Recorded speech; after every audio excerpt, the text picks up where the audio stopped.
আসসালামু আলাইকুম গাইস। আলহামদুলিল্লাহ, ইকজিয়াংহাং 59 জাহাজের প্রপেলার সক্রিয় হয়েছে। প্রপেলারে যে চেন আটকে গিয়েছিল সে চেন আলহামদুলিল্লাহ খোলা হয়েছে ডুবারুদের মাধ্যমে। আমরা বর্তমানে এখনো ডিউটিরত আছি। আমাদের সাথে টাক তাহমিনা এবং সিভেটা জিরো অলরেডি চলে গেছে। আমরা এখনো ডিউটিতে আছি সাগরে। সকলে দোয়া করবেন।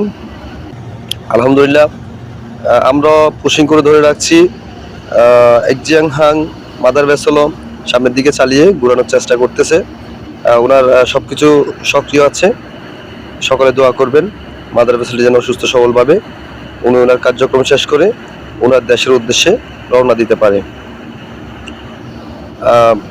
দোনোটা জাহাজে চলতেছে। দেখুন বিদেশি ক্রুদের ডিউটি আসলে কেমন হয় আপনারা দেখবেন। এই যে মাদার ভেসেলের প্রত্যেকটা সাইডে এভাবে একজন করে দাঁড়িয়ে থাকে। ওরা ক্যাপ্টেনের সাথে সবসময় কমিউনিকেশন চলে। এই যে কথা বলতেছে দেখুন, এভাবেই তারা জাহাজ